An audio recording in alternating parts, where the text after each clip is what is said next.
la matinale.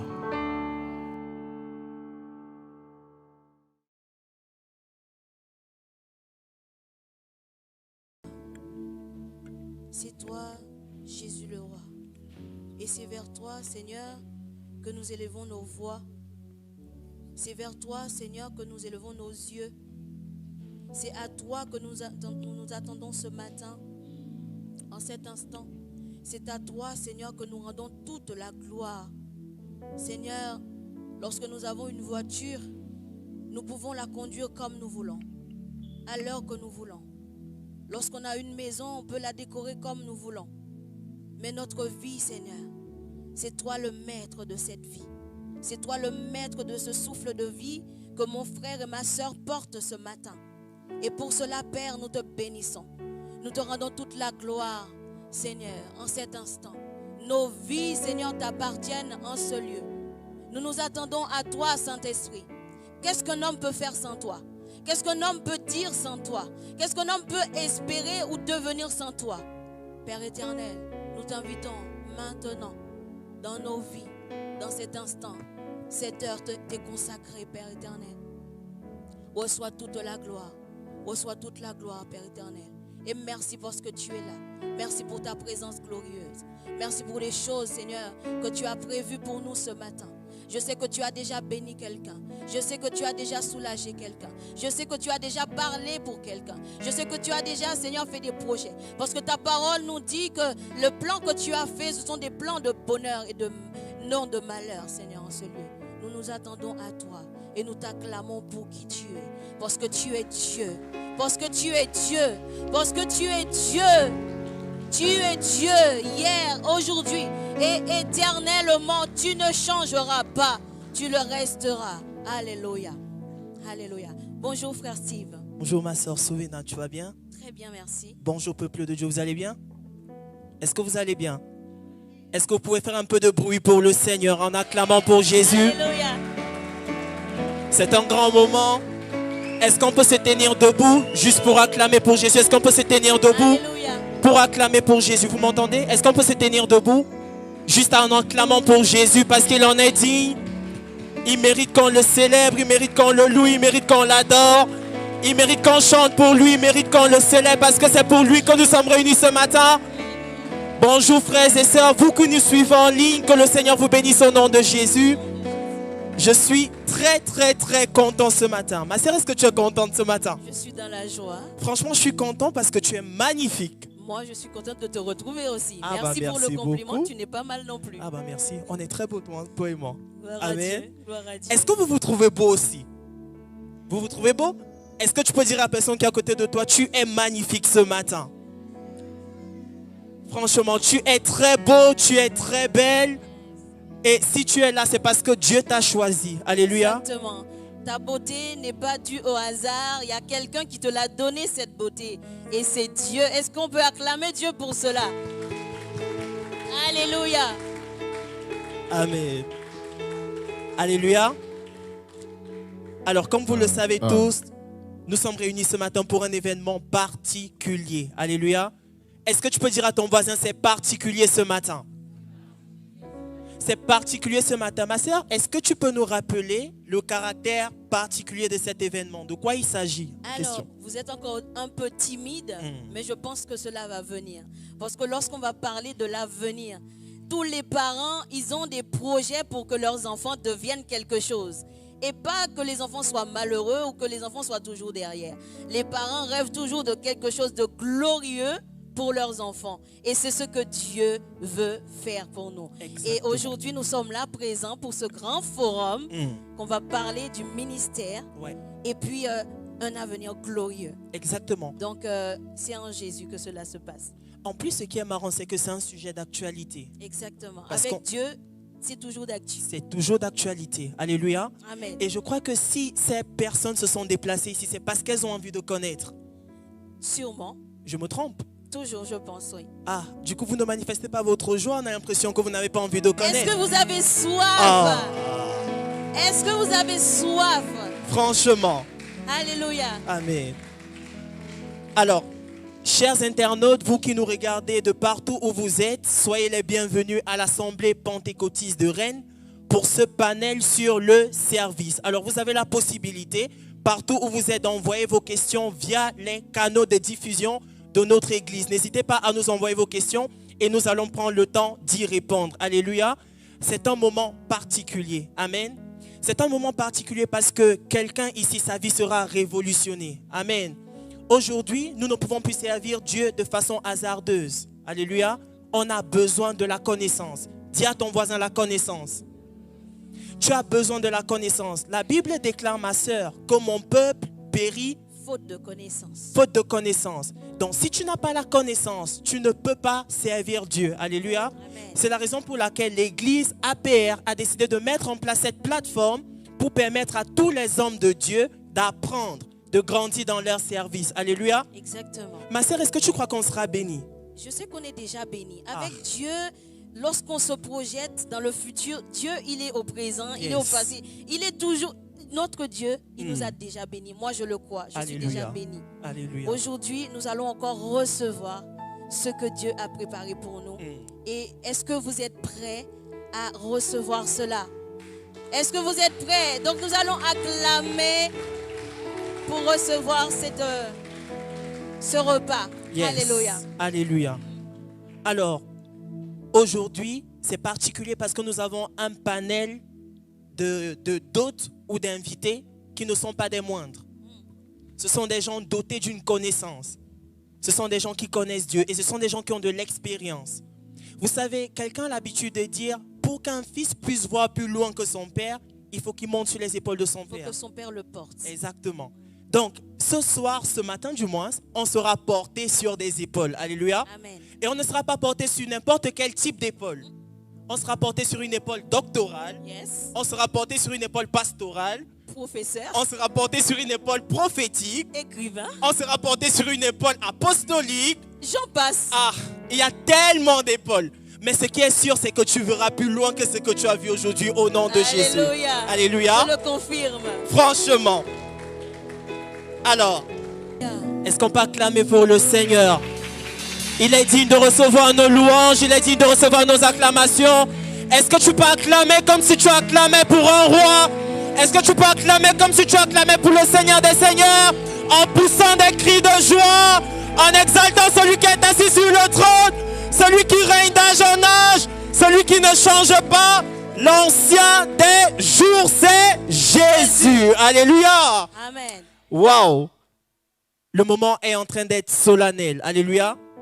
C'est un grand moment. Amen. Je sais qu'il y a plusieurs personnes qui attendaient ce moment. Je pense que ma sœur, toi aussi. Bien sûr. Franchement, depuis qu'on a annoncé ce moment, je suis dans la hâte de recevoir ce qui va se passer tout à l'heure. Et comme on aime dire ici, aujourd'hui, c'est aujourd'hui. C'est aujourd'hui. Alléluia. Yes. Et pendant qu'on était en train de louer Dieu, il y a un cortège qui est entré dans la salle. Alléluia. Oui, oui, oui. Il y a un cortège particulier qui est entré dans la salle. Amen. Tout à fait. Et je sens que nous sommes prêts à manger. Alléluia. Est-ce que tu es prêt à manger ce matin? Est-ce que tu es prêt à manger? Je vais laisser ma charmante consoeur ici nous inviter nos hôtes de ce matin pour venir partager avec nous ce qu'il faut partager. Alléluia. J'attends déjà les acclamations pour notre Dieu. Et puis j'invite notre berger de cette assemblée à monter avec notre papa que nous allons présenter. Alléluia. Est-ce qu'on peut encore acclamer le Seigneur pour leur vie? Papa Mbaka et Papa Jean-Robert. Acclamons plus fort que ça. Pendant qu'ils montent, on peut acclamer le Seigneur pour recevoir nos invités de ce matin. Alléluia. Alléluia. On va acclamer le Seigneur pour recevoir nos invités. Continue d'acclamer. Acclame encore. Acclame jusqu'à ce qu'ils montent ici. Alléluia. Acclamons jusqu'à ce qu'ils montent ici. Alléluia. Merci Seigneur. Alléluia. Amen. On va tous prendre place. On va s'asseoir dans la glorieuse présence de Jésus. Alléluia. Et nous rappelons à vous également qui êtes dans la salle, pendant que ce panel aura lieu, vous avez la possibilité de poser vos questions. Alléluia. Une feuille va circuler dans la salle. Vous pouvez écrire vos questions et ensuite nous allons les poser. Alléluia. Ma sœur, tu peux prendre place. Merci beaucoup. on peut enfin commencer. On Alléluia. commence. Bonjour papa. Oui, bonjour. Vous allez bien? Oui, par la grâce de Dieu. Amen. Et très fier de vous, Merci, vous papa. revoir. Amen. Merci. Merci beaucoup papa. C'est un honneur pour nous de vous avoir sur notre plateau ce matin. Un vrai honneur pour nous. Un grand honneur, je dirais. Amen. Et nous savons qu'avec vous, nous allons parler de plusieurs sujets.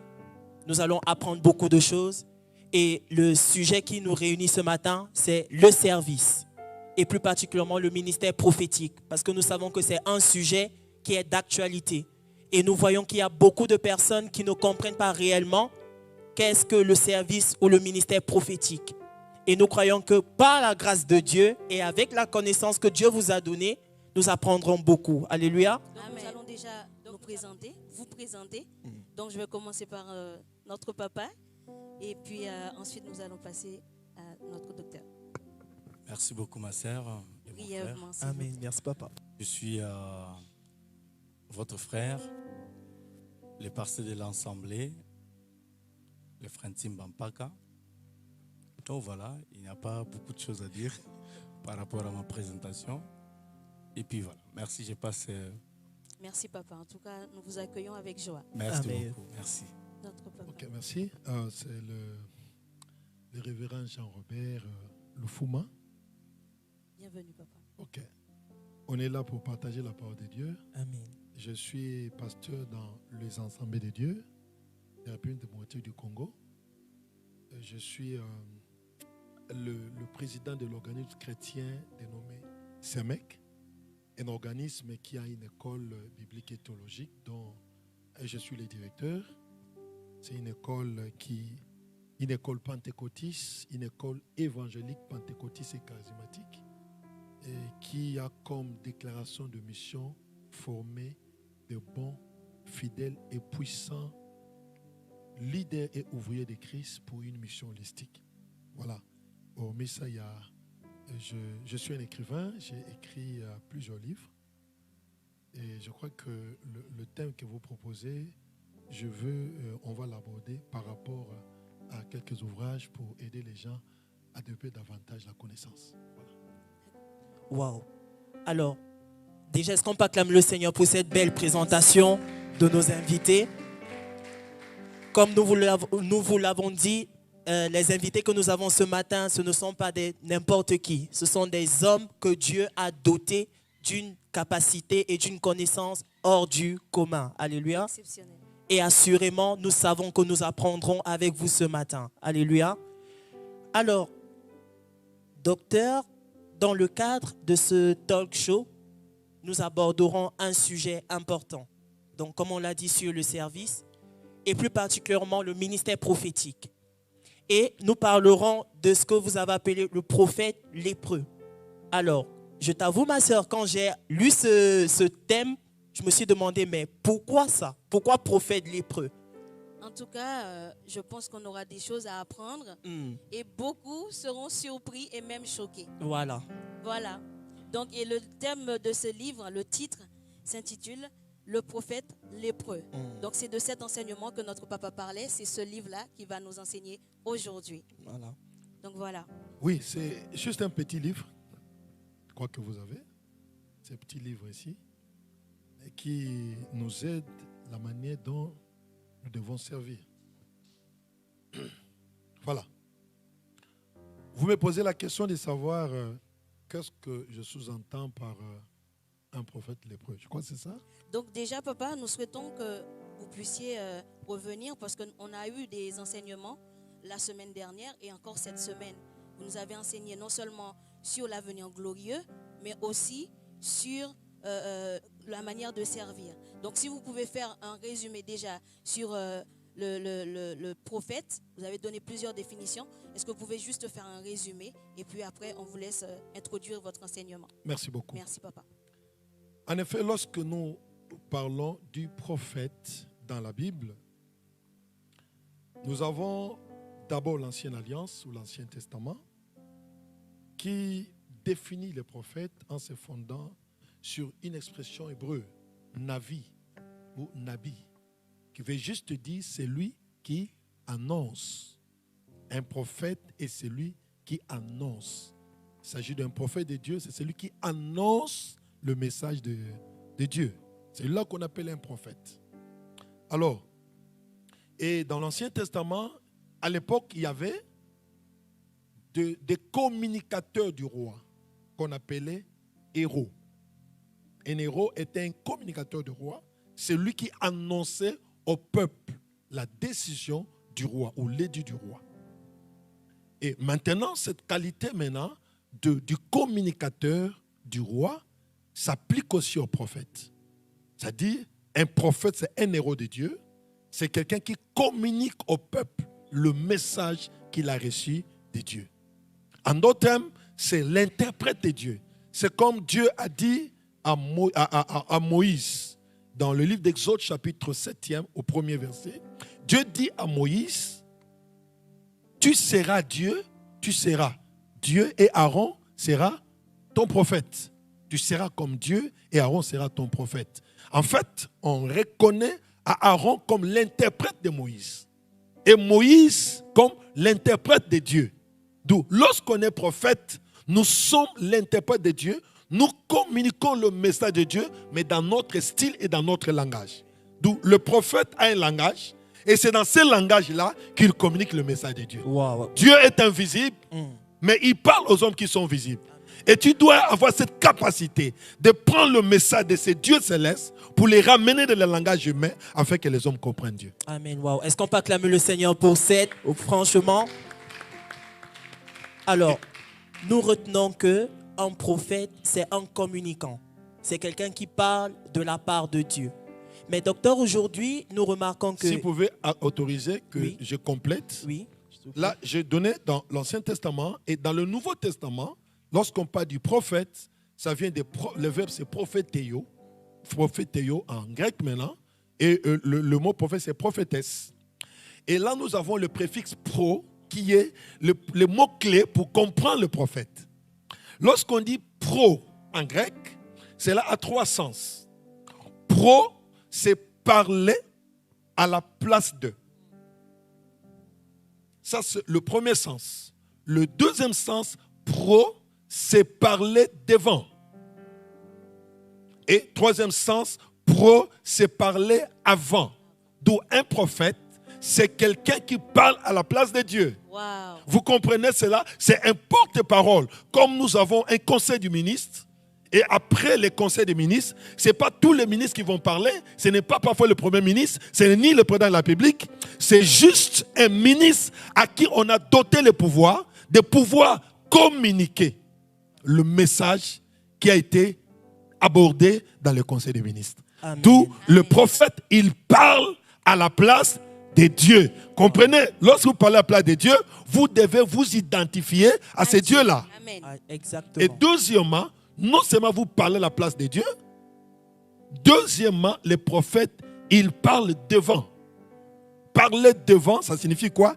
Un prophète, il parle devant l'assemblée. C'est un prédicateur.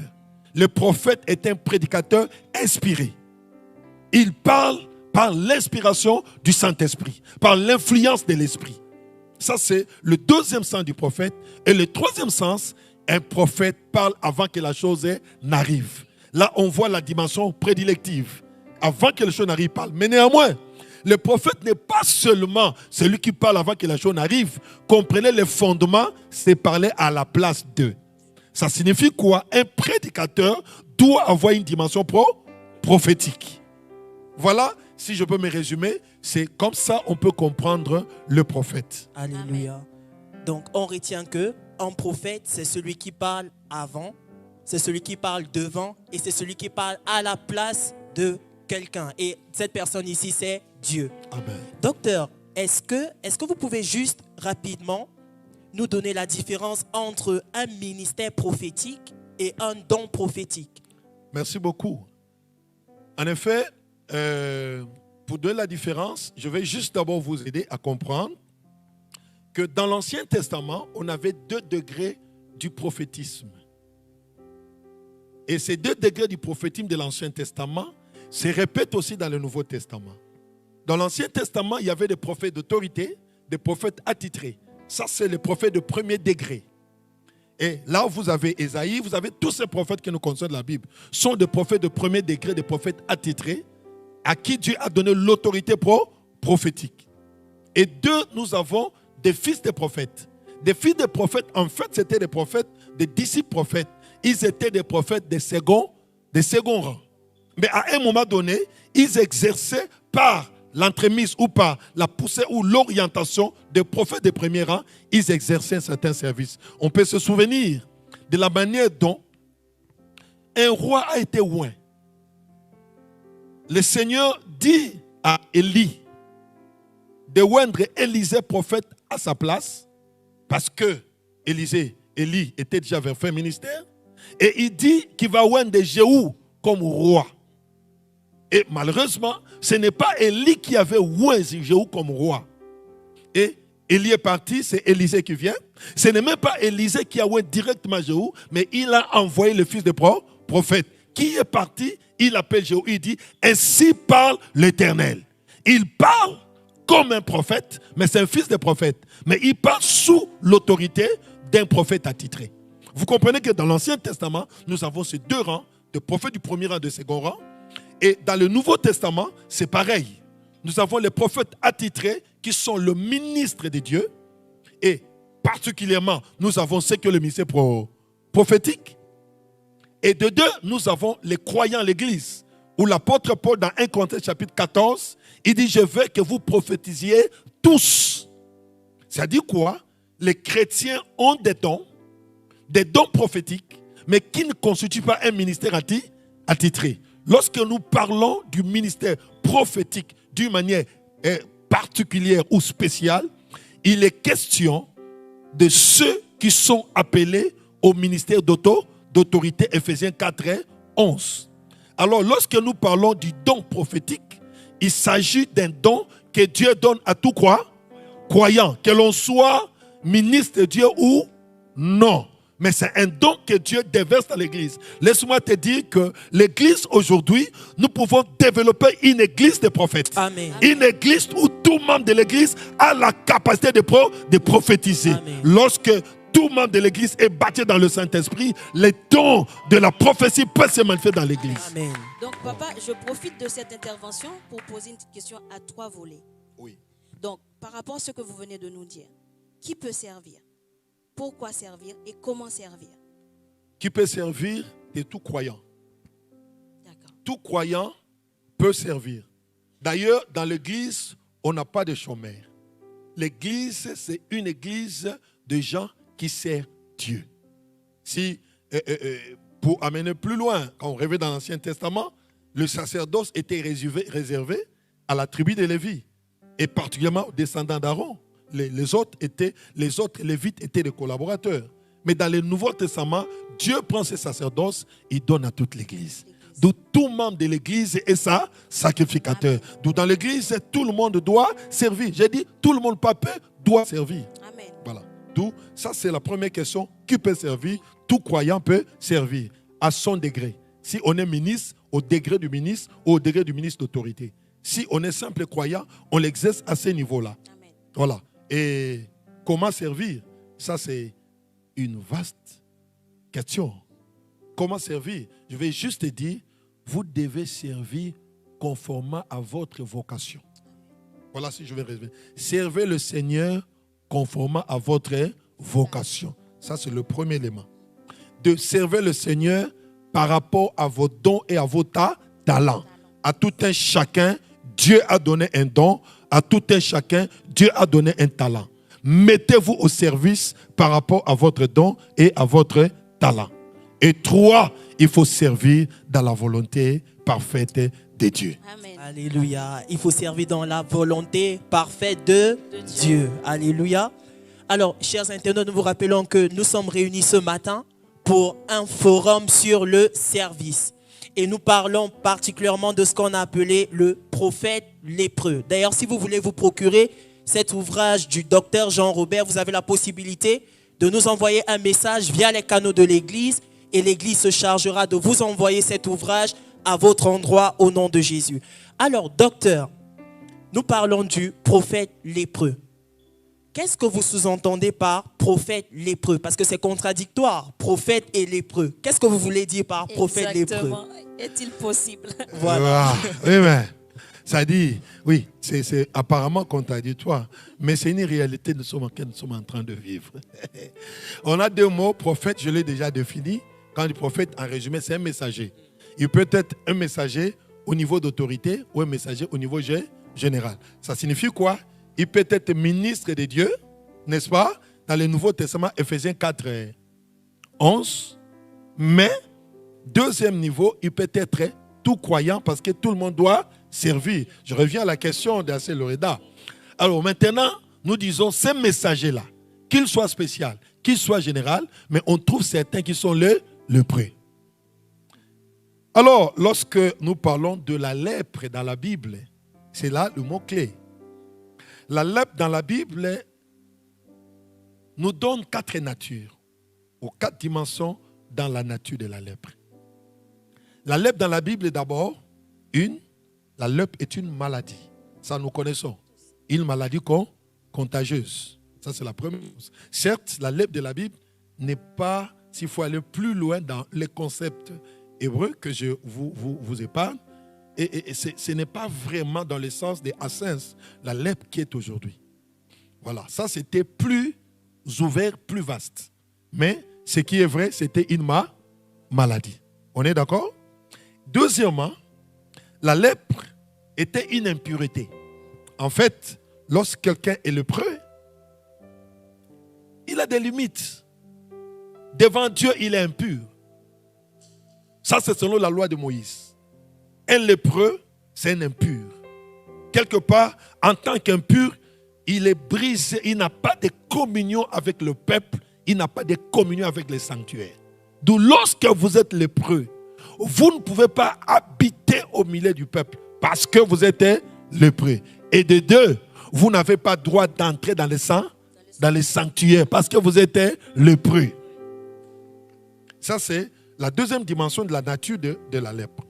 Et troisièmement, la lèpre était aussi une malédiction. Et quand vous prenez le cas d'Ozias, vous allez trouver qu'Ozias était le roi. Mais Ozias s'est permis d'entrer dans le sanctuaire au lieu de pouvoir rester dans son autorité royale, dans son office. Mais Ozias s'est permis d'entrer dans le sacerdoce. Or, l'onction sacerdotale ne lui a pas été donnée. Dieu lui a donné l'onction royale. Laisse-moi dire à quelqu'un, reste dans ton onction. Amen. Reste dans ton onction. Amen. Et lui maintenant, au lieu de rester dans son onction, il est entré dans l'onction sacerdotale. Il entre dans le sanctuaire, il veut offrir le parfum. Et c'est comme ça, le souverain sacrificateur, Azaria, qui entre, qui le trouve à l'intérieur. Tu fais quoi ici? Il a prononcé les paroles de malédiction et la Bible dit que Ozias est devenu lépreux. Et nous n'avons pas seulement le cas d'Ozias, nous avons le cas de Géasi. Si on a le temps, on en parlera. Vous constatez que Ozias devient lépreux. Là, la lèpre devient une malédiction. Nous avons aussi le cas de Marie. Et quatrième nature, la lèpre, c'est un opprobre social. Et lorsque quelqu'un est atteint de lèpre, bon, tu es sous l'opprobre. C'est la honte. C'est la honte. Tu es hors de la ville. Maintenant, c'est dangereux de voir un messager de Dieu devenir lépreux. Vous comprenez? Oui. Ça signifie quoi? Lorsque je parle d'un prophète lépreux, je vais dire un prophète malade. Il est prophète, mais malade. La maladie peut être spirituelle, la maladie peut être physique. Mais attention, parce que même la maladie physique, lorsque Dieu t'appelle dans le ministère et que tu es trop malade physiquement, tu vas travailler difficilement. Quelque part, une guérison surnaturelle est nécessaire pour te permettre de progresser dans le ministère.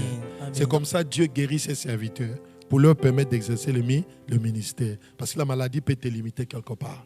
Mais la maladie spirituelle, là, ça devient un péché.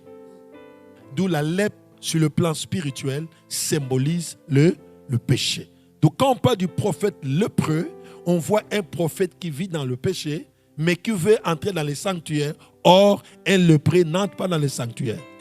Donc, justement, papa, vous avez parlé de prophètes lépreux. Donc, est-il possible, justement, dans le chapitre 2 du livre, je crois, vous avez parlé d'un prophète qui était lépreux, mais qui s'ignorait, qui ne le savait pas. Oui. Est-ce que vous pouvez nous en dire plus? Oui, je vais l'en dire, mais je continue d'abord le quelques D'accord. éléments et je touche là. D'accord. Donc, un prophète lépreux, c'est un prophète, vous comprenez, il est un messager vrai, on ne refuse pas, mais ce messager vit dans le péché. Un messager qui a un caractère défectué, un messager qui est sous une malédiction, un messager qui est sous l'opprobre, mais il veut servir. Or, des gens comme ça doivent être mis en quarantaine.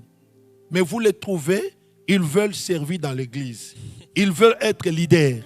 En réalité, le caractère est défectué.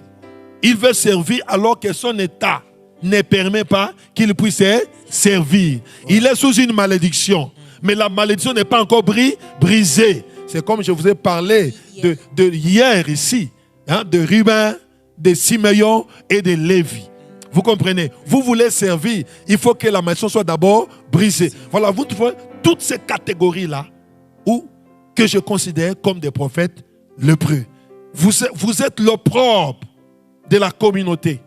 L'opprobre de la communauté. Tu vis la vie, n'honore même pas Dieu, nous l'église, non le peuple. Mais tu veux servir. Voilà. Ça, nous ne voulons pas de tels prophètes. Nous voulons servir, comme je dis, dans la volonté parfaite du Seigneur. Alors, revenir à la question. Donc, dans le chapitre... Oui, papa, vous vouliez intervenir? Est-ce que de tels prophètes qui sont lépreux, et lorsqu'ils transmettent la parole, il y a des conséquences chez les membres, chez les chrétiens? Je voulais savoir quand même. La lèpre est contagieuse, parce que c'est intime. La lèpre, elle est contagieuse. Lorsqu'un prophète est lépreux, il enseigne avec sa lèpre. La lèpre, elle est contagieuse. Un principe dit le fer aiguise un fer. Vous comprenez? En fait, on ne communique que ce que l'on a. Lorsqu'on est lépreux, on enseigne. Progressivement, on est en train de communiquer la lèpre. Et un pasteur qui ne craint pas Dieu, un serviteur qui ne craint pas Dieu, une sœur, un frère qui ne craint pas Dieu, mais qui a de l'influence dans l'église, quelque part cette mauvaise vie sera communiquée d'une manière ou d'une autre. C'est comme ça que nous voulons que les prophètes lépreux soient en quarantaine. En quarantaine, on a dit. Je profite juste pour rappeler à nos internautes ou même au public de préparer vos questions. Donc c'est en fonction de tout ce qu'on a déjà parlé. Si vous avez une question, n'hésitez pas à le noter sur les feuilles, s'il vous plaît. Merci, nous continuons. Donc la question, papa, parlez-nous de ces prophètes lépreux et qui s'ignoraient. Un prophète lépreux qui s'ignore. Je vais vous surprendre que les prophètes lépreux qui s'ignorent, c'était Moïse. Pourquoi? Exactement. Pourquoi? Ça, Moïse était un Oui. prophète lépreux qui s'ignorait. Un grand prophète Moïse. Mais un grand prophète. C'est insultant. N'est-ce pas? Oui. Oui. Et si nous prenons la Bible, on va lire avec vous. N'est-ce pas? Vous prenez, nous lisons le livre d'Exode. Livre d'Exode. Nous allons prendre d'abord le chapitre 3. On lit juste même les 5 premiers versets. Hein? Après, c'est les 10 premiers versets de ce chapitre. Et nous allons sauter, nous lisons plus le chapitre 4. Chapitre 4, verset 1 jusqu'au verset 8e. Mais je crois que pour ne pas perdre le temps, chapitre 3 là, on va dire ça en expliquant. Prenons le chapitre 4, du 1er jusqu'au 8e verset. Alléluia. Nous lisons dans Exode chapitre 4, du 1er au 8e verset. Moïse répondit et dit, « Voici, ils ne me croiront point, et ils n'écouteront point ma voix. Mais ils diront, l'Éternel ne t'est point apparu. » L'Éternel lui dit, « Qu'y a-t-il dans ta main ?» Il répondit, « Une verge. » L'Éternel dit, « Jette-la par terre. » Et il la jeta par terre, et elle devint un serpent. Moïse fuyait devant lui. L'Éternel dit à Moïse, « Étends ta main et saisis et saisit-le par la queue. Il étendit la main et le saisit, et le serpent redevint une verge dans sa main. C'est là, dit l'Éternel, ce que tu feras afin qu'ils croient que l'Éternel, le Dieu de leur père, t'est apparu, le Dieu d'Abraham, le Dieu d'Isaac et le Dieu de Jacob. L'Éternel lui dit, mets ta main dans ton sein. Il mit sa main dans son sein, puis il la retira, et voici sa main était couverte de lèpre, blanche comme la neige. L'Éternel dit, remets ta main dans ton sein. Il remit sa main dans son sein, puis il la retira de son sein. Et voici, elle était redevenue comme sa chair. S'ils ne t'écoutent pas, dit l'Éternel, et n'écoutent pas la voix du premier signe, ils croiront à la voix du dernier signe. Amen. Wow. Voilà. C'est Moïse ici. Tu veux bien. Dieu appelle Moïse au chapitre 3. Moïse avait commencé à libérer Israël, à tenter de libérer Israël quand il fut encore en Égypte. C'est là que Moïse a commencé à tenter le ministère de délivrance. Il trouve un Hébreu, un Juif qui se bat, un Égyptien, il tue l'Égyptien au profit d'un Hébreu. Et certes, c'est une délivrance qu'il a opérée. Il a délivré son frère. Une première action.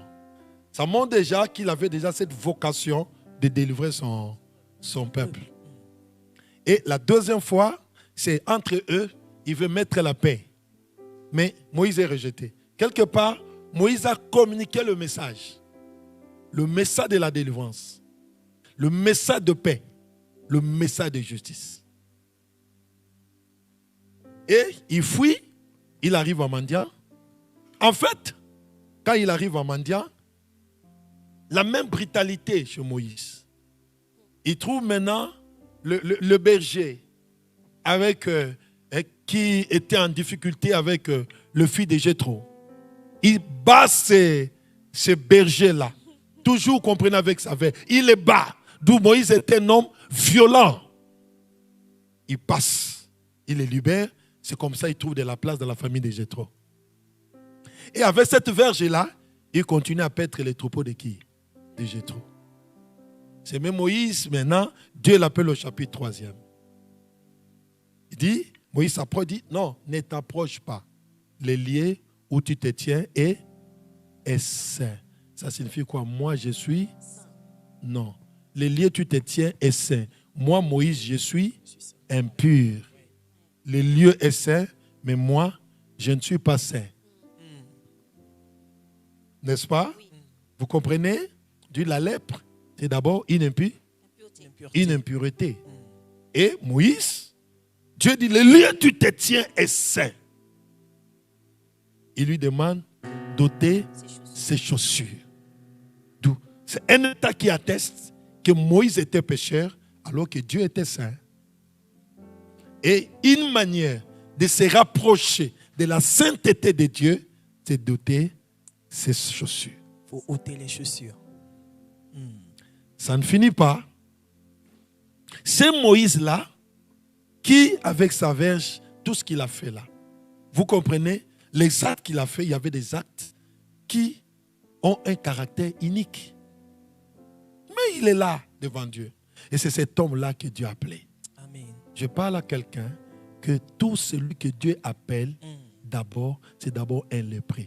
C'est-à-dire un pécheur. Wow. Dieu appelle dans le ministère quelqu'un qui était déjà pécheur. Il te sauve par le sang de Jésus. Et après, Amen. il t'établit comme son serviteur. Alléluia. Est-ce qu'on peut acclamer le Seigneur? Ça, c'est fort, ça. C'est fort, c'est très, très Nous fort. tous, C'est très, très fort. on était des lépreux par la nature pécheresse. Et Moïse, maintenant, Dieu l'appelle, je ne parle pas dans le détail, il fait des objections. Il dit, Moïse, tu vas les libérer, mon peuple en Égypte. Moïse fait des objections, 5 objections. La première objection, il dit, qui suis-je pour aller devant Pharaon, pour délivrer Israël? Cette objection atteste l'incapacité humaine. qui est normal. Deuxième objection, il ne s'est pas arrêté là. Deuxième objection, il dit à Dieu, si on me demande quel est ton nom, c'est la limitation ou l'ignorance de la révélation de Dieu. Tu ne peux pas servir le Seigneur si tu n'as pas une relation personnelle. N'est-ce pas? Je vous ai dit ça. On a besoin de la relation personnelle pour bien servir le Seigneur. Reconnais, et Dieu se révèle à Moïse. Je suis. On dit Ego Emi, je suis. Le Dieu toujours présent et actif. Il comprend que celui qui va libérer Israël avec moi, c'est le Dieu toujours présent et actif. Ça donne confiance. Mais ça ne finit pas. Troisième objection, Moïse dit à Dieu, ils ne me croiront point. Ils ne m'écouteront point. Ah, c'est là maintenant le problème devient sérieux. Parce qu'il dit, ils ne me croiront point. Ils m'écouteront. Mais comment ils ne vont pas te croire? Comment ils ne vont pas t'écouter? Parce que moi je dis, je serai avec toi. C'est-à-dire, tu ne vas pas aller seul. Tu vas aller avec Dieu. Oh, avec Dieu, nous ferons des exploits. Mais même si tu es avec moi, mais moi, on ne me croirait point. Vous savez? Et c'est ça la vérité. Tu peux être avec Dieu, mais les gens ne croient pas en toi. Exactement. Et je pense aussi, papa, c'est la préoccupation de beaucoup encore aujourd'hui se pose cette question. Les gens ne m'écouteront pas. Oui. Je suis trop petit, je sais pas, je suis pas populaire, on me connaît nulle part, je peux pas apparaître comme ça et venir dire que je suis prophète du Seigneur. Les gens ne vont pas croire en toi. Pourquoi? Parce que tu ne reflètes pas ces dieux-là. La vérité, les gens ne nous croient pas parce que parfois nous ne reflétons pas Dieu. Les gens veulent voir Dieu en toi. Amen. Lorsque toi, tu ne reflètes pas ces dieux-là, comment les gens vont te croire? Impossible. Tu peux dire que j'ai Dieu, voilà le miracle. Mais les gens veulent voir Dieu. Refléter Dieu dans ta vie et les gens vont te croire. Alléluia. Amen. Alléluia. Alléluia. Ils ne me croiront point, ne m'écouteront point. Alors Dieu devait montrer à Moïse pourquoi les gens ne vont pas te croire. N'est-ce pas? Dieu dit à Moïse, qu'as-tu en tes mains? Il dit, j'ai une verge. Oui. Ça signifie, seulement avec ta verge, les gens ne peuvent pas te croire. Et ta verge seule ne peut en aucun cas libérer Israël entre les mains de qui? De Pharaon. En d'autres termes, ta verge montre déjà ton incapacité de libérer. Alléluia. Wow. Alors, ça c'est la première chose. Alors Dieu dit, jette. Jette. C'est une manière de dire, abandonne cette verge, abandonne tes moyens, abandonne tes capacités entre mes mains. Parce que Moïse était où? Il était devant Dieu, représenté par les buissons ardents. Dieu était là. Prends ce que tu as, abandonne à Dieu. Amen. Et Dieu va le transformer. Le Dieu de toute capacité. C'est ça. Le problème c'est quoi? Nous voulons forcer au lieu de nous abandonner. D'abandonner nos moyens, d'abandonner notre incapacité et notre petite capacité auprès du Seigneur. C'est par la main surnaturelle que la délivrance était possible. Amen. Alléluia. Amen. Alléluia. D'où la première chose, c'est ça. Dieu montra l'incapacité de Moïse. Et lorsqu'il a abandonné la verge, la Bible dit, c'est devenu un serpent. La verge là était de Moïse, mais le serpent était de Dieu. Wow. La verge là qu'il a jetée, ça c'est la capacité de Moïse. Mais le serpent, c'est la capacité de Dieu. Wow. Maintenant, prends ça pour que ça devienne ta capacité, aller de gagner. Alléluia. Alléluia. Alléluia. Alléluia. Vous comprenez? Amen. Et la Bible dit, lorsqu'il récupéra la verge, on appelle ça quoi? La verge de Dieu. Quand il avait jeté, c'était la verge de Moïse. Mais quand il les récupère, ça devient la verge de Dieu. C'est avec la verge de Dieu que Moïse pourrait vaincre. Amen. C'est avec la verge de Dieu que Moïse pourrait libérer Amen. Israël. Ce n'est pas avec sa propre verge. Exactement. Amen. Wow. Amen. C'est avec la puissance de Dieu, la capacité de Dieu, l'onction de Dieu que nous devons vaincre. Et c'est comme ça, ce serpent-là n'était pas l'image du diable. Le serpent-là était l'image, le symbole de la puissance de Dieu. D'accord. Et avec quoi Moïse devait aller libérer Israël. Comprenez? Qu'il dirigea les troupeaux des mendiants avec sa verge. Il a tenté de libérer l'hébreu avec sa verge. Mais pour délivrer Israël, il faut la verge de qui? De Dieu. Yes. Wow. Et c'est ça la différence. Yes. Si nous voulons gagner en tant que serviteurs, mais au premier ou de deuxième rang, nous devons avoir la verge de Dieu. Amen. Nous devons voir la puissance de Dieu. Nous devons voir l'autorité de Dieu. Et c'est comme ça que le ministère va aller plus loin. Amen. Jésus dit, vous recevez une puissance. Le Saint-Esprit survenant sur vous et vous serez mes témoins. Pas par ta force. Mais ça ne finit pas. Ça ne finit pas. Moïse a crié, oh bon, on m'a donné la verge de Dieu. Dieu dit, ok. Qu'as-tu? La verge. Lui croyait qu'il n'avait qu'élément la verge. Il a ignoré à part la verge, il avait autre chose. Qu'as-tu, Moïse? J'ai la verge. Quand il a jeté la verge, pour lui, c'est qu'il avait. Dieu dit, prends ta main, mets sur ta poitrine. Il prend la main, il place sur la poitrine, et quand il fait sortir, c'est la lèpre. Je comprends qu'il n'avait pas seulement la verge, qu'il avait aussi la lèpre. Yes. Wow. Mais cette lèpre était cachée dans son cœur. Mais comment les gens vont le croire avec la lèpre, Moïse? Comment les gens vont t'écouter? Tu as la lèpre. Et c'est comme ça, parfois, nos messages ne sont pas efficaces. Nos messages ne sont pas efficaces parce qu'elles proviennent d'un cœur lépreux. Impur. Un cœur lépreux. Un cœur malade. Un cœur impur. Un cœur dans le péché. Un cœur maudit. Vrai. Un cœur dans l'opprobre. Comment les gens vont te croire? Vous comprenez clairement que Moïse avait de la lèpre, mais qui était caché. C'est là que je comprends. Il dirigeait les troupeaux de Jéthro avec la lèpre. Mais il ne peut pas diriger les troupeaux de Dieu avec la lèpre. Amen. Wow. Amen. Dirige les biens de ta famille Amen. avec la lèpre. Amen. Dirige ta maison avec la lèpre. Amen. Mais ne tente jamais de diriger l'œuvre de Dieu avec la Amen. lèpre. Amen. Wow. Wow. Wow. Sers ce que tu veux avec ta lèpre, c'est ton problème. Mais si tu veux entrer dans le sanctuaire, tu dois être sanctifié. Amen. Et là, tu peux servir. Yes. C'est comme ça, quand Moïse, la lèpre, Dieu dit, remets ta main. Quand il fait sortir, il n'y a plus de lèpre. Cela veut dire quoi? Cette lèpre a été transformée dans la présence de Dieu. La présence de Dieu avait enlevé la lèpre. Dieu l'avait purifié. Donc, Amen. Donc, quand on prie, on dit, Seigneur, purifie-moi, papa. Donc, de nous purifier de toute lèpre, de toute maladie, de tout ce qui peut nous empêcher, en fait. Amen. Purification, transformation, renouvellement. Pas une simple purification, mais une transformation davantage. Amen. C'est, quand je parle de la purification, prenez la purification dans le sens de l'or, qui a des déchets qu'on purifie et on tire l'or pur. Très d'accord. Vous comprenez que Moïse était lépreux, mais dans la présence de Dieu, il a été transformé. La lèpre est partie. Il peut maintenant prendre la verge, faire le travail. Ça signifie quoi? Transformation du caractère. Je vais relever un élément là pour vous permettre de passer à autre chose. Suivez. Lorsque Moïse, le cœur symbolise ce que nous sommes. Retenez, le cœur symbolise ce que nous sommes. Alors que la main symbolise ce que nous faisons. En d'autres termes, le cœur, c'est le savoir-être. Alors que la main, c'est le savoir-faire. Lorsque la main sur le cœur, la lèpre, cela veut dire que l'être, la nature, les caractères de Moïse et les lépreux. Maintenant, cette lèpre du cœur, passé un timba, a influencé maintenant la main, a influencé le service.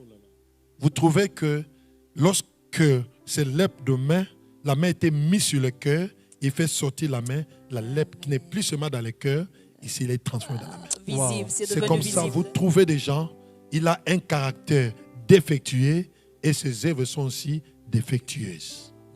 Il ne peut pas faire un bon travail.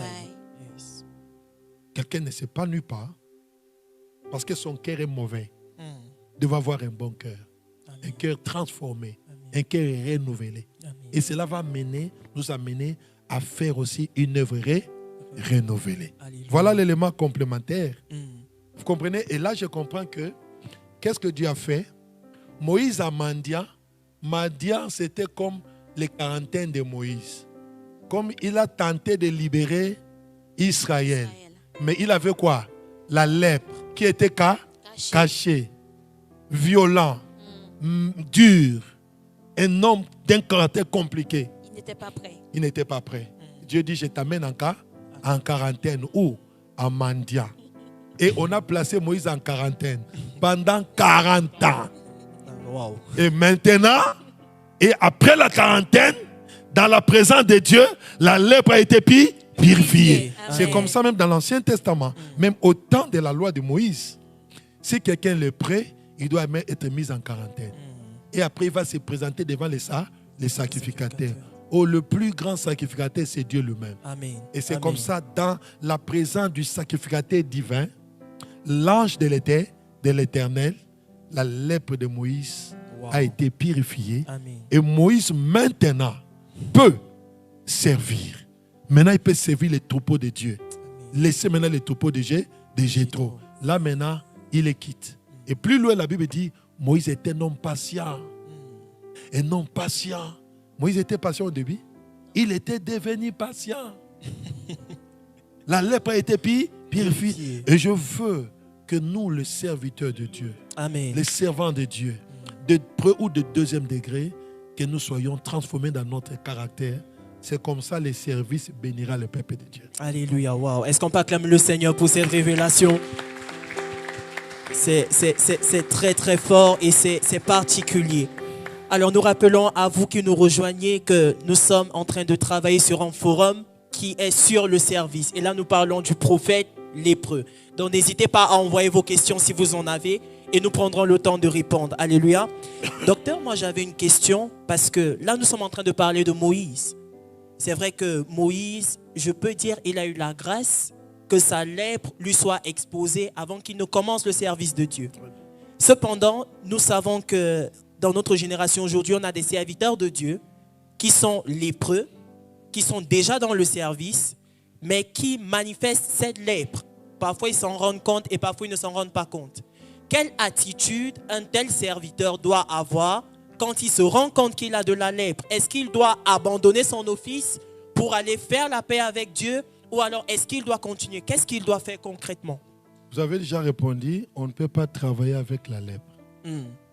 Lorsqu'on se rend compte que cette lèpre-là, comme elle est contagieuse, on doit d'abord chercher sa transformation. Amen. La Bible dit, si tu trouves, tu as une offrande, tu veux donner, et tu trouves que tu as un problème avec ton frère, que faut-il faire? Règle avec ton frère. Après, tu donneras ton offrande. On ne peut pas servir le Seigneur avec une lèpre contagieuse. On risque de détruire même cette œuvre-là. La meilleure solution, c'est de chercher sa transformation, sa guérison, sa délivrance, et après, on peut aider les autres. C'est là, c'est que vous avez commencé, je le dis, une phrase importante, je dis, il est mieux que vous soyez taillé dans le secret. Ok? Il est mieux que vous soyez taillé dans le secret avant que votre lèpre, avant que votre succès s'éclate ou devienne plus patent. Parce que si vous laissez la lèpre vous attaquer comme une gangrène, ça va vous détruire. Et malheureusement, si ça devient au moment de votre succès, ce serait votre chute. C'est le cas de Marie. Marie, sa lèpre s'est manifestée au moment de sa gloire. Et la chute est désastreuse. Complètement, Marie est oubliée. C'est comme ça, on ne parle plus de Marie. C'est mieux que dès le début, qu'on soit comme Moïse, dans la présence de Dieu, bénéficier d'une transformation et on peut continuer à servir le Seigneur. Mais, oui, papa, par rapport à cette question, je vois beaucoup des hommes de Dieu, n'est-ce pas? Il est un pasteur d'une assemblée. Et comment dirais-je? C'est-à-dire, ils n'ont pas une communauté qui les dirige. Donc lui-même, il est le garant, il est tout. Mais parfois, il commet, et on voit en lui qu'il est prophète défectué. Mais comme il se nomme, l'Église lui appartient. C'est lui qui est le patron, le chef. Maintenant, quelle est l'attitude de nous les autres, les membres dans l'église, et puis voilà, qu'est-ce qu'on peut faire pousser cet homme comme ça? C'est vrai, en tant que membre, on est limité. C'est que dans le ministère, nous devons toujours avoir quelqu'un au-dessus de nous. Retenez ce principe. Vous savez, Jésus était Dieu, Jésus était fils de Dieu. N'est-ce pas? Le jour de son baptême, qu'est-ce qui est arrivé? Jésus, le jour de son baptême, l'Esprit vient en forme d'une colombe, se repose sur lui. Au-dessus de l'Esprit, il y a la voix. La voix de qui? Du Père, qui dit, celui-ci est mon fils. Vous devez dans la vie être accepté, être appelé, fils. Que vous ayez toujours la voix du Père au-dessus de vous. Amen. Mais lorsque vous n'avez pas un Père au-dessus de vous qui vous appelle fils, vous n'avez que des fils, mais votre Père est déjà décédé. Votre Père n'existe pas. Vous avez trop de risques. Il faut qu'il y ait toujours une voix au-dessus de vous. Amen. Je parlais même plus loin vous dire, vous devez avoir une voix au-dessus de votre onction. Amen. Au-dessus de votre onction, ayez une voix. Au-dessus de la colombe, il y avait la voix du Père. Au-dessus de votre onction, ayez une voix. Une voix qui va vous aider à rester dans la vérité. Parce que le fidèle, quelle attitude prendre? Les fidèles viennent pour la parole. Le risque, c'est ce départ parfois de fidèles, qui ne serait pas une bonne chose pour l'Église et pour l'œuvre de Dieu. Je crois que c'est mieux que l'homme puisse chercher à être taillé par Dieu pour que le fidèle et que lui-même aussi, tous soient heureux dans la marche avec le Seigneur. Amen. Nous allons passer au suivant. Frère Steve va intervenir. Oui. Alors, papa, on a une question ici. Alors, vous avez parlé vous parlez de la lèpre. Et vous nous dites qu'il y a des hommes de Dieu ou des serviteurs ou même des membres, des enfants de Dieu qui peuvent être lépreux. Est-ce que cette lèpre n'a pas un impact sur l'évolution, je dirais, prophétique de la personne qui la possède? Est-ce qu'elle n'a pas un impact direct? Un impact bien direct. Je vais prendre un cas dans la Bible, le cas de Marie. Je crois que c'est tout un chapitre. Je dis Marie, j'appelle ça. Le ministère a été retardé. Oui, je dis la lèpre qui retarde. Oui. Qui retarde la progression du ministère et du peuple. Comprenez que Marie, c'est là où on est dans Nombre chapitre 12. Nombre chapitre 12, on parle de Marie, qui s'élève avec son frère Aaron contre Moïse. Parce que Moïse avait pris une femme éthiopienne.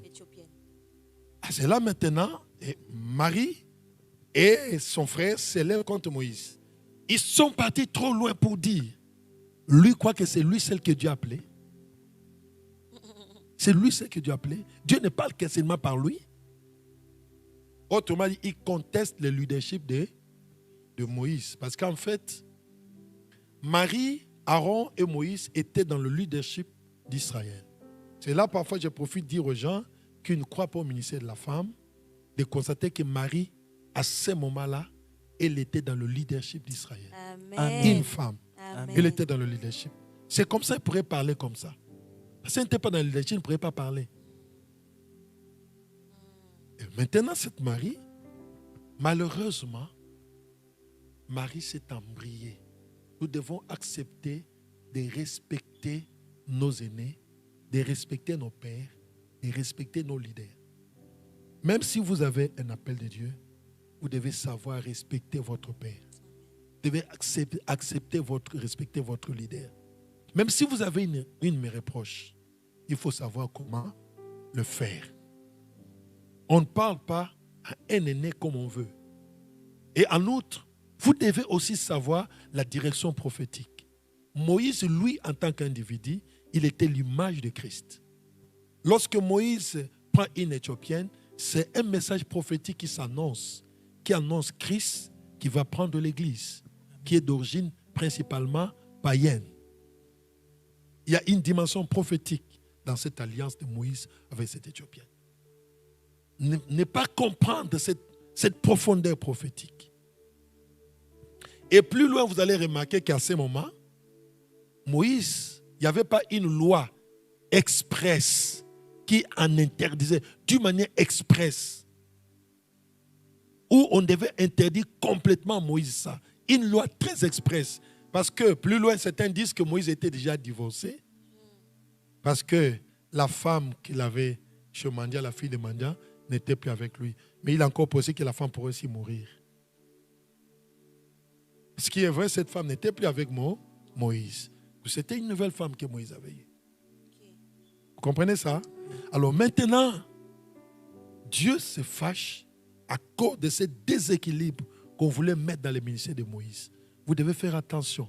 Nous devons savoir respecter le ministère. Respecter le leader, comme je le dis. Évitons de bousculer le leader. Bousculer Moïse, c'est bousculer tout Israël. Alors maintenant, la conséquence, Dieu a châtié Marie qui devient lépreuse avec sa lèpre. Mais comme elle était dans le leadership, C'est là qu'on revient. on prend Marie, on la met en quarantaine. Mais vous aussi Israël, vous aussi Aaron, vous n'allez pas marcher. Vous allez attendre jusqu'à ce que la lèpre de Marie sera purifiée. Et alors, quand Marie va sortir de sa quarantaine, alors vous pouvez marcher. Ne voyez-vous pas que le peuple est retardé? Ne voyez-vous pas que le ministère est retardé? La lèpre retarde l'église, la lèpre retarde le ministère. Lorsqu'un leader incarné est défectueux, c'est son ministère qui est retardé.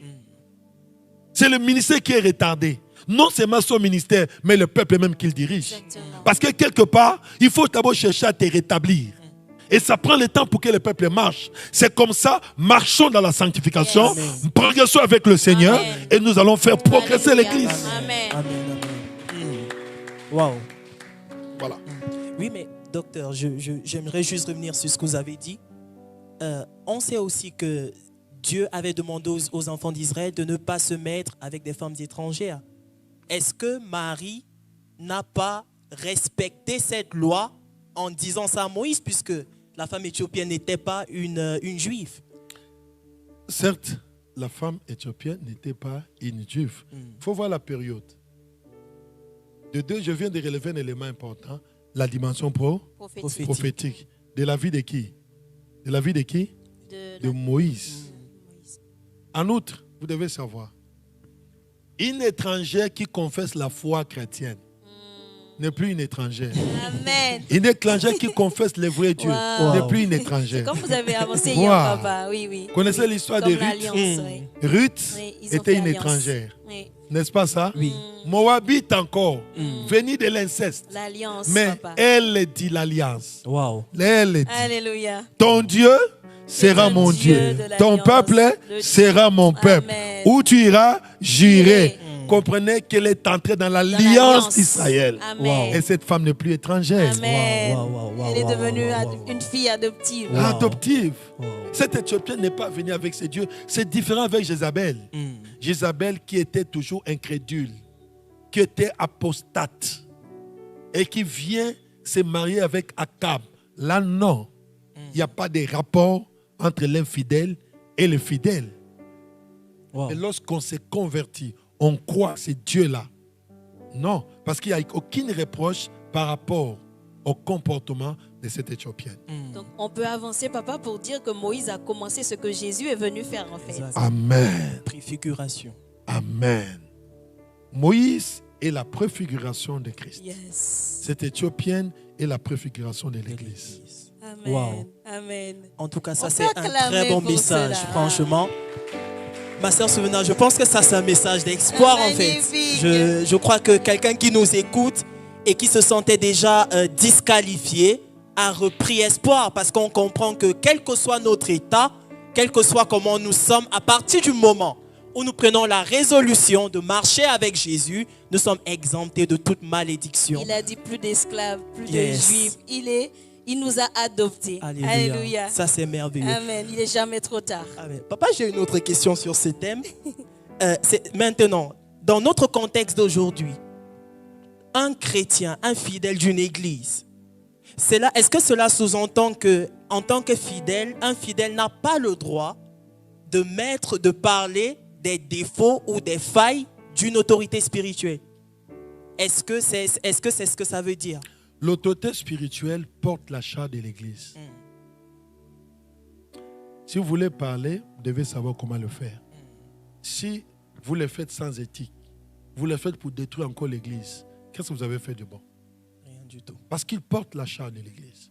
Si vous avez quelque chose à parler, il faut savoir comment le faire. Vous le voyez, parlez avec lui.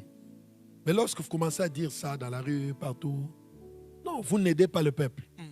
Vous parlez à tout le monde, ça devient maintenant un dossier de tous. Vous ne l'aiderez jamais. Bien au contraire, vous allez les blesser et vous allez blesser les faibles de l'Église. Amen.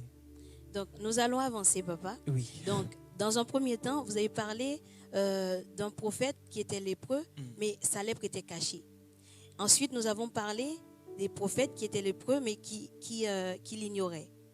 Et là, dans le chapitre 4, si je ne me trompe pas, On parle du prophète qui a bloqué la progression de la communauté. Une lèpre, on voit que la lèpre peut freiner, elle peut priver quelqu'un de rentrer dans son ministère, même, comment dire, le stomper en fait, voir son ministère s'arrêter. Est-ce que vous pouvez nous en parler de ce Oui, bon, là je pars encore plus loin dans le cas de Géasi. Hein? J'appelle Géasi aussi un prophète lépreux. En effet, Géasi était fils de prophète. N'est-ce pas? Amen. Il était fils de prophète qui accompagnait Élisée.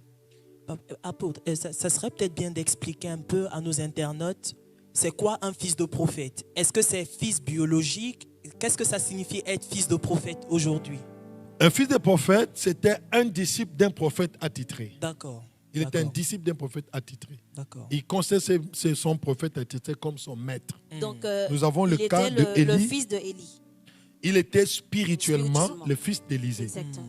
Comme Élisée était le fils d'Élie. Voilà. Lorsqu'ils étaient en deçà du Jourdain, Élisée était fils de prophète d'Élie. Et comme il y avait plusieurs fils de prophètes qui étaient à Gilgal, qui étaient à Bethel, qui étaient à Jéricho. Et Élisée était parmi les fils de prophètes. Mais lorsqu'ils ont traversé le Jourdain, au-delà du Jourdain, et qu'il lui a donné le manteau, il a fini être fils de prophète. Il est devenu un prophète plein. Un prophète attitré. Et lorsqu'il rentre sur le même chemin, il ne rentre plus comme un fils de prophète, il rentre comme un prophète. Un prophète. Amen. La transformation encore. Transformation. Ouais. Alors, je disais, Géasi, vous parlez d'une lèpre qui arrête. Qui arrête le ministère. Je dis, ça arrête parfois l'onction, ça arrête le ministère, ou je me dis, ça dépouille même le ministère, ou ça te prive le ministère. Mais prenez ces Géasi-là. Vous allez trouver que Géasi était un fils de prophète, et souvent, comme c'était l'unique fils de prophète qui était avec Élisée, il était supposé succéder Élisée. Supposé succéder Élisée.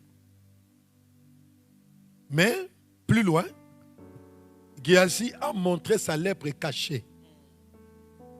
Il a montré qu'il avait une lèpre cachée.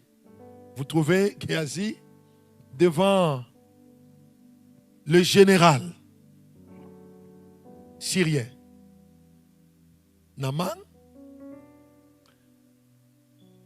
Élisée refuse le présent, malgré la guérison surnaturelle. Mais Géasi, qui revient lui-même, il abandonne l'homme de Dieu, il revient, il trompe, mensonge. Que l'homme de Dieu m'a envoyé. Alors, il n'était pas envoyé. Nous avons aujourd'hui des prophètes menteurs. Les gens ancrés, plongés, aguerris dans les mensonges. Oh, le mensonge, c'est le diable. Et on trouve des gens comme ça.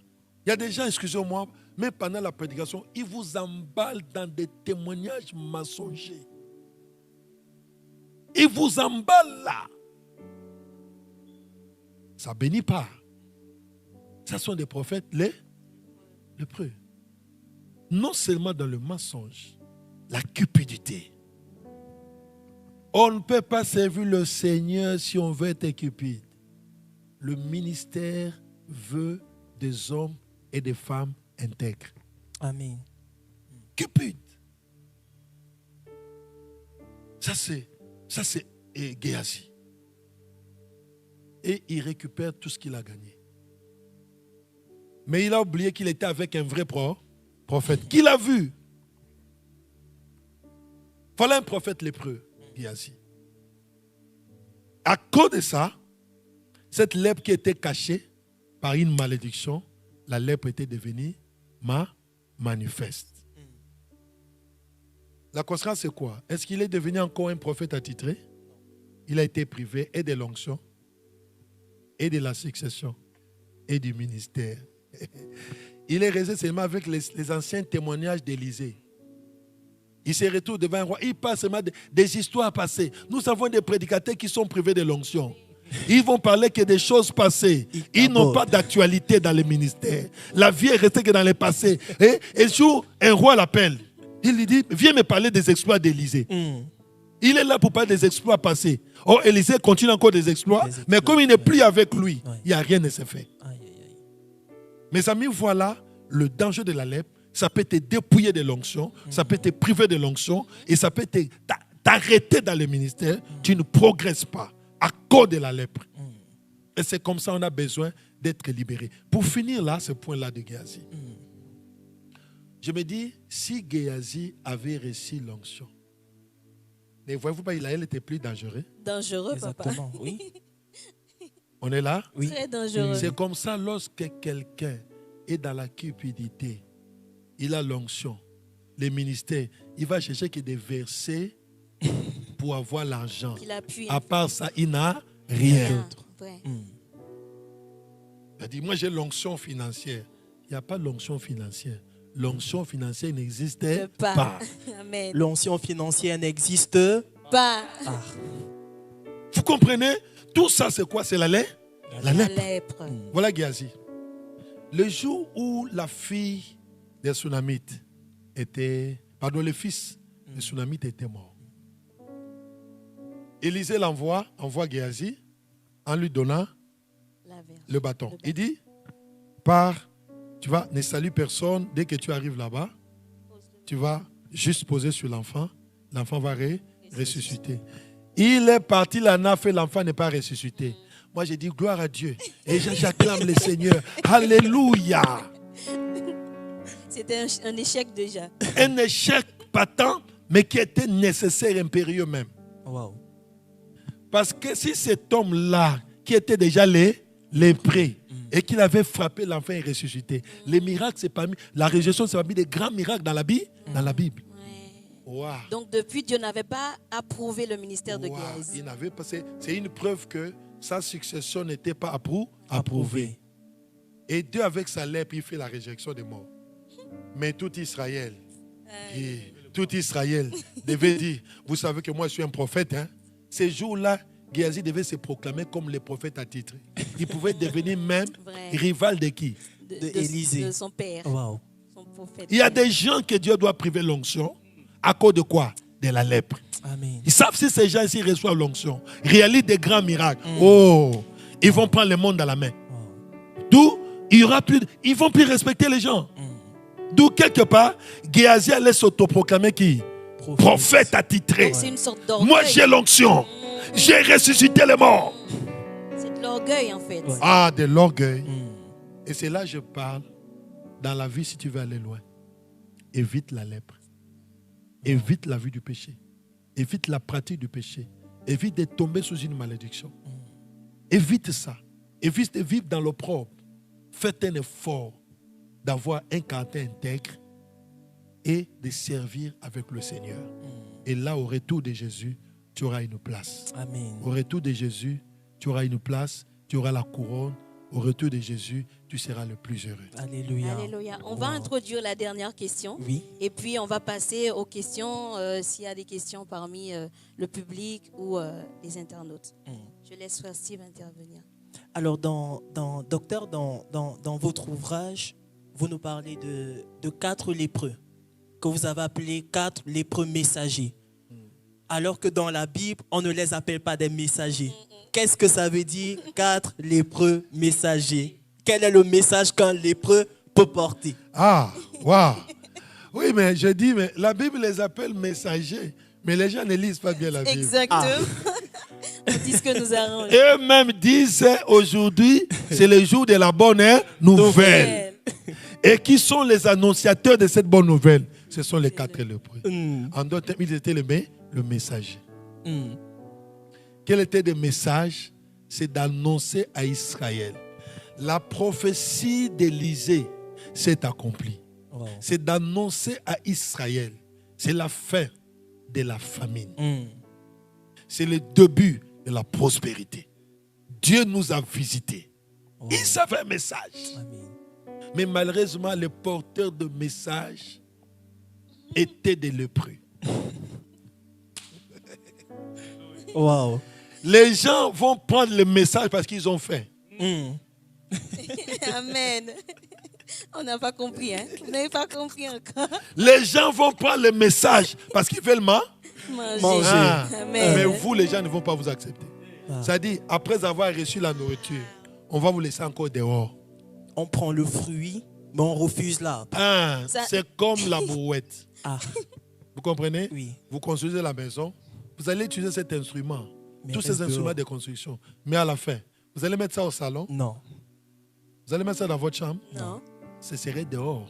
Ça signifie, je n'ai plus besoin de toi. J'avais besoin de toi quand je faisais la construction. Wow. Comme j'ai fini, je n'ai plus besoin de toi. C'est ça le danger des prophètes des lépreux. Vous allez bénir les autres, mais à la fin, les gens finiront par vous rejeter. Wow. Parce que les gens vous disent que vous avez l'opprobre. Vous ne méritez pas être avec nous. Quelque part, les gens vont vous rejeter. C'est comme ça que vous allez trouver des gens qui ont commencé en pompe, de ministères puissants. Mais aujourd'hui, cette onction est partie où? Ils sont nulle part à cause de la lèpre. On va vous dire que cet homme avait une église de 5 000, 10 000 membres. Mais où se trouve cette église aujourd'hui? On va dire cet homme, il ressuscitait les morts. Cet homme, il était comme ça. Mais aujourd'hui, il n'est rien. C'est comme une brouette rejetée. Ce n'est pas Dieu qui t'a rejeté. Tu t'es rejeté toi-même. À cause de ton opprobre, tu te retrouves dehors. Mais les gens qui ont reçu le message, ils continuent avec le message. Souvenez-vous de la femme samaritaine. Elle a donné le message. Quelle était la réaction des Samaritains? C'est la femme qui a apporté le message. Eux avaient le témoignage de cette femme comme une impudique, une femme de plusieurs maris. Tout ça. Et quand elle a apporté le message, ils ont eu le message. Nous avions eu le message. Ce n'est pas à cause de toi. Amen. Wow. Son peuple l'a rejeté. Hein? Ce n'est pas à cause de toi. Nous-mêmes, nous l'avions entendu. Mais avant de l'entendre, qui l'a amené chez vous? Elle. C'est elle, papa. Refusez d'être rejeté comme cette femme. Amen. Wow. Que Dieu vous bénisse. Amen. Amen. Docteur, permettez-moi de poser une petite question rapidement sur ce sujet, sur ce que vous avez dit.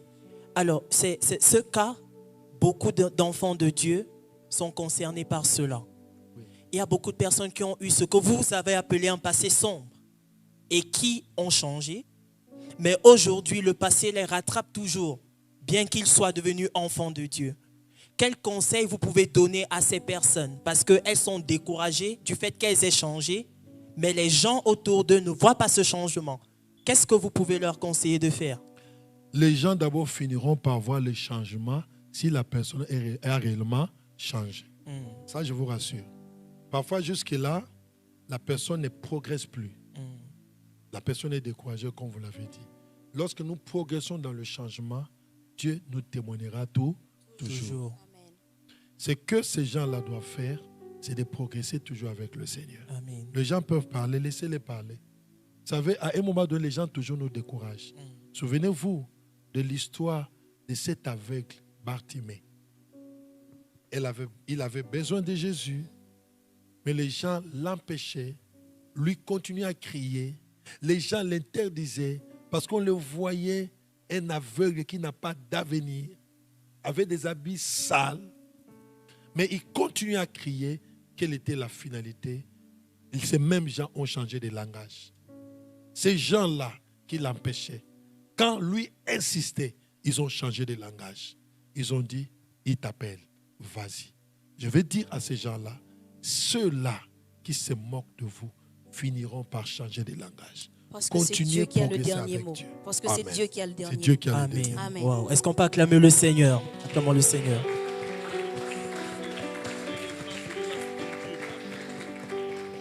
Alors, Pasteur Ntimba, on ne sait pas si vous avez une intervention ou une question.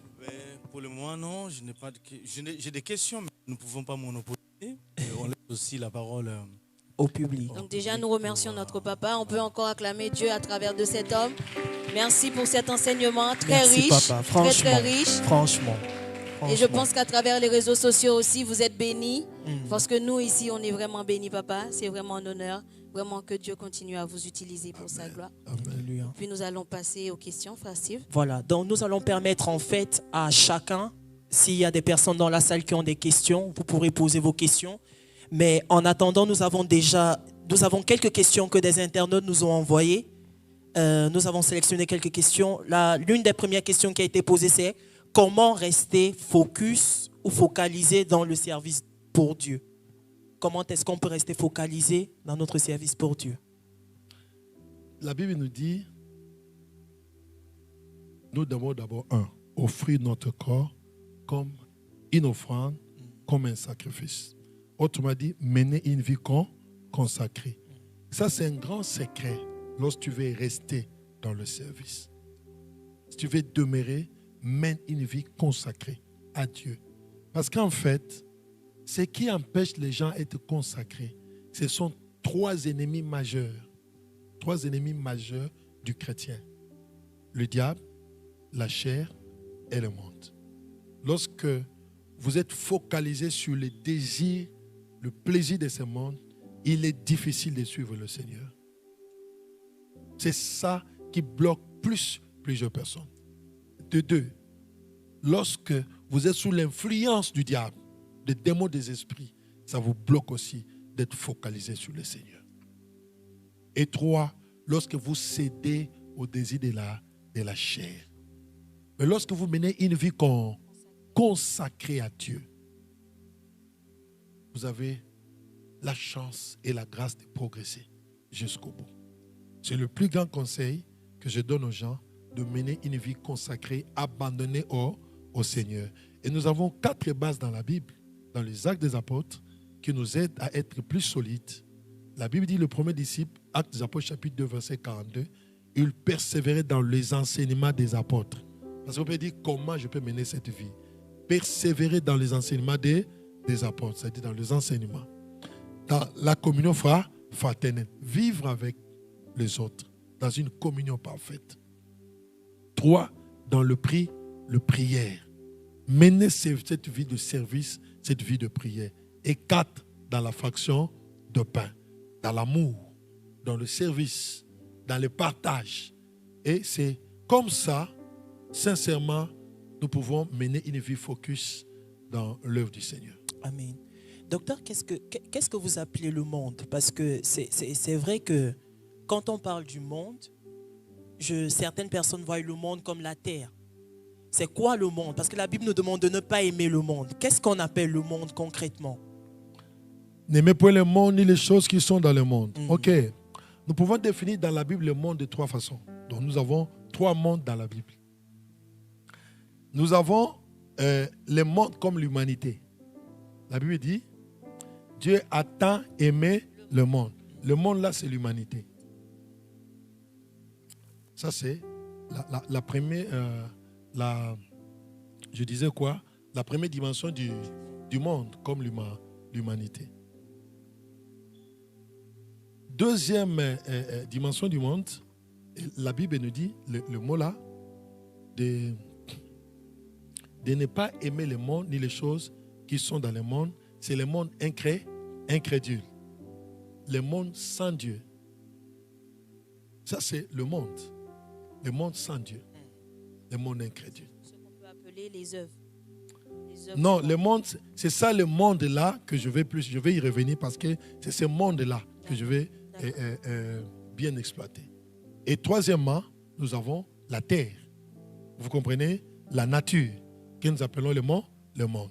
Alors maintenant, quand nous parlons du monde, on voit le monde sans Dieu, le monde incrédule. C'est le système c'est le système du monde qui est un système de plaisir, un système d'incrédulité, un système d'apostasie, un système d'athée.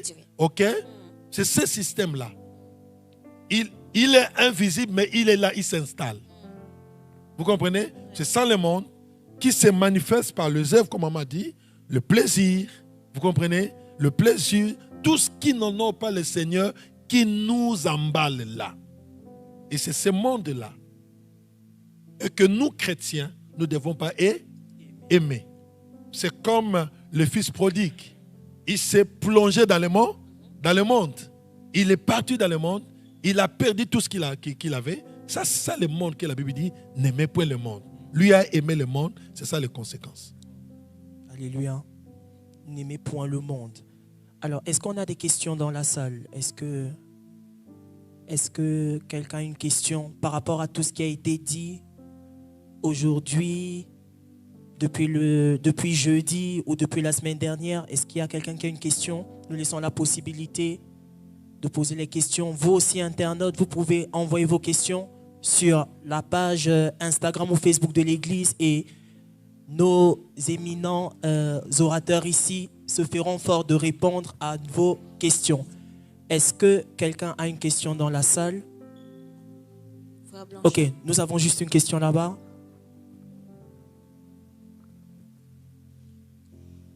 On peut encourager le frère par des acclamations, s'il vous plaît. Merci.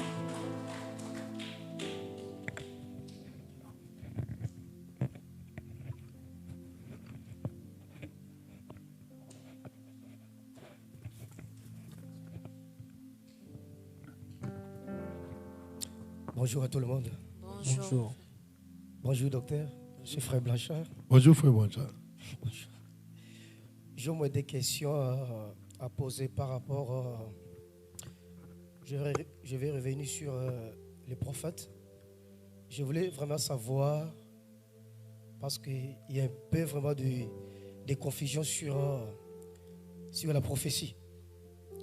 Je voulais que le docteur puisse nous expliquer quelle est la différence entre parole de connaissance, donc prophétique et ministère, et donc des prophéties et ministère prophétique.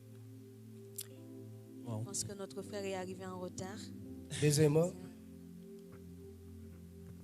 comment une prophétie doit être annoncée?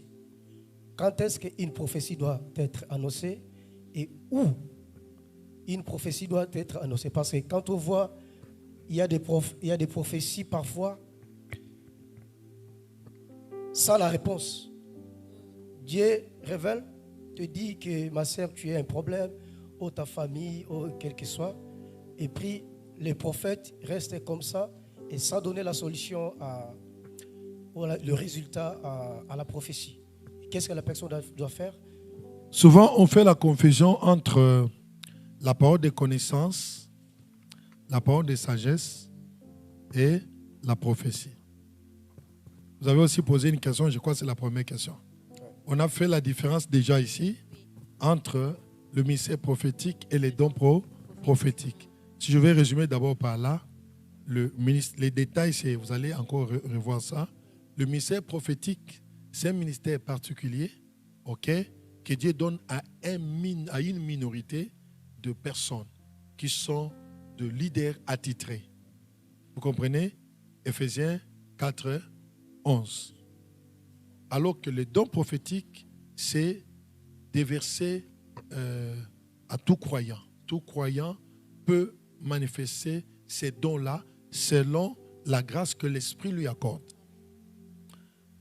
Et la parole de connaissance, c'est cette parole ou cet oracle qui vous révèle quelque chose que vous ne connaissiez pas ou que vous connaissiez mal. Elle peut être passée, elle peut être aussi présente. Cette connaissance-là, surnaturelle, que vous recevez sur quelque chose, sur votre personne, sur une famille, etc., c'est ça.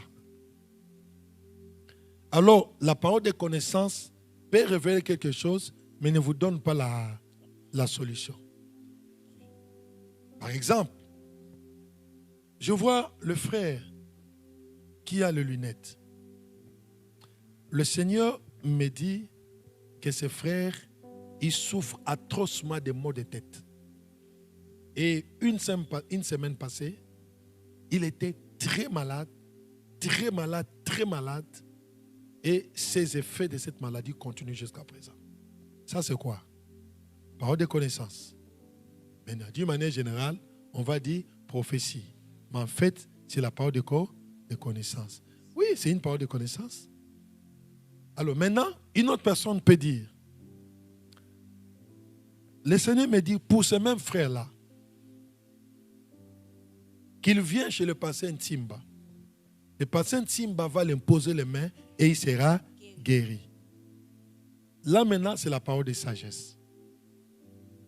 La parole de sagesse vous offre une sagesse, une solution surnaturelle pour une situation. Ça peut être une solution procédurale ou une solution de fond. Mais l'objectif, c'est de résoudre un problème. Vous comprenez? Alors que la prophétie est plus vaste. La prophétie, c'est un message d'édification et de consolation dans le Nouveau Testament. Un message qui construit, qui édifie, qui exhorte. Cela peut être dans une dimension de jugement. Ça, c'est plus dans l'Ancien Testament. Ça peut être aussi dans une dimension du salut. Qu'on trouve les deux dans l'Ancien Testament. Et cela peut être aussi, possible dans le Nouveau Testament. Mais c'est principalement un message de consolation, d'édification et d'exhortation. Là, vous le trouvez dans 1 Corinthiens chapitre 14. Voilà quelques différences que je pourrais faire. Merci, docteur. Et si on comprend bien, pour savoir une prophétie, c'est la prophétie édifie, console, et exhorte. Donc, si on voit un prophète qui prophétise avec une parole qui n'est pas édifiante, qui ne console pas, cela veut dire que ce n'est pas un vrai prophète. Mais je crois prenons par exemple, quelqu'un excusez-moi de dire ça, on trouve parfois c'est un prophète qui va citer parfois quelques éléments de nudité devant les gens. En quoi ça console? En quoi ça édifie? Tu vois un peu ça? D'où il y a manque d'abord d'éthique. Manque de sagesse aussi. La prophétie doit édifier. Quand on dit édifier, c'est construire. Si ça ne construit pas, en quoi c'est une prophétie? Ça doit construire. Parce que c'est ça le but du Nouveau Testament. L'édification. C'est ça le but du ministère néo-testamentaire. Édification. Une prophétie doit construire. La construction ne signifie pas on écarte la repentance, non. On gronde, on corrige, tout ça, mais l'objectif c'est de faire quoi? D'édifier. On dit toute écriture est inspirée de Dieu, utile pour corriger, enseigner, tout ça. Tout ça c'est édification. Tous ces mots-là se résument par l'édification. D'où Dieu nous a donné la prophétie pour l'édification, qui peut se faire par la correction, par l'instruction, etc. Voilà. Merci. Je voulais savoir encore, publiquement, où, parce que des prophètes, quand ils prophétisent... Ça, c'est une question, frère Blanchard, parce qu'on doit finir. Merci. Ah oui, c'est ça. Quand un prophète prophétise devant un public, parfois la prophétie, en fait, dans le cadre néo-testamentaire, en principe, c'est à l'église. Mais néanmoins, on peut le faire individuellement, on peut le faire en famille, il n'y a pas de problème. Dieu me donne le message pour le frère Blanchard. Je peux donner le frère Blanchard son message à la maison. Je peux lui donner à l'église, ce n'est pas un problème. Ça dépend de l'éthique. Comment il faut présenter le message avec une certaine éthique. Souvent, les gens confondent. Je peux avoir le message maintenant, mais je ne le donne pas maintenant. Je garde le message et je le donnerai après. Les gens croient que les prophètes, quand ils disent « Dieu me dit » non, on peut avoir le message, on le protège, on le garde, on le donne après, c'est possible. D'où c'est voir le tic et les moments précis qui va favoriser l'édification.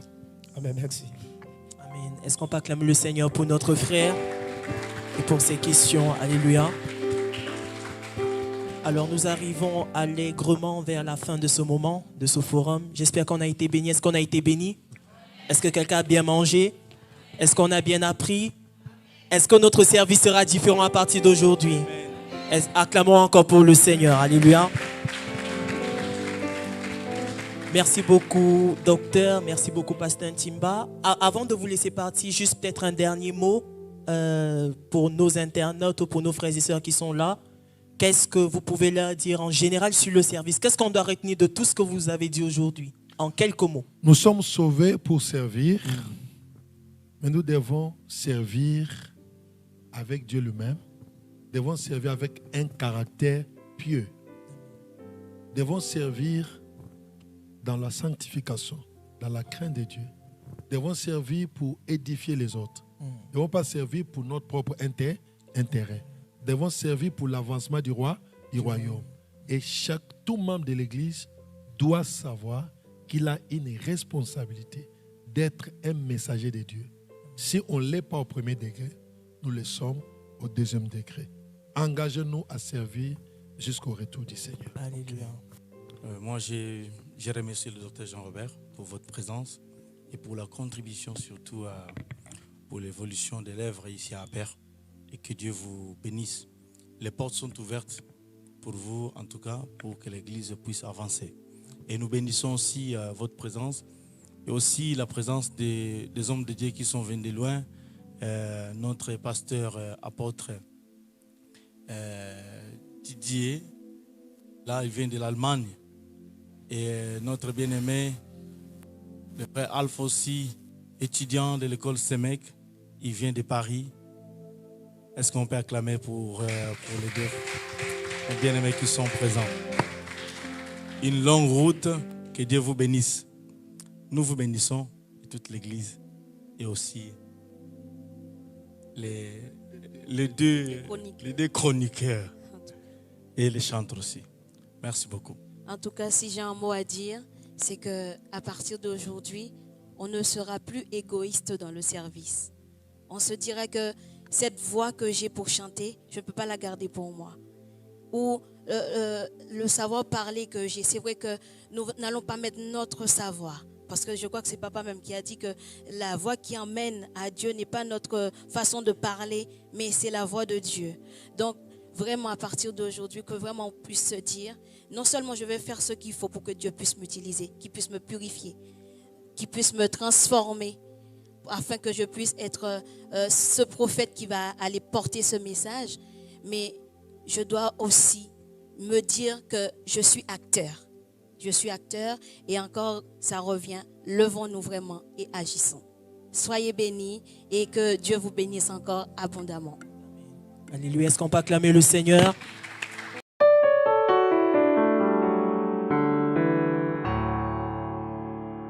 La matinale.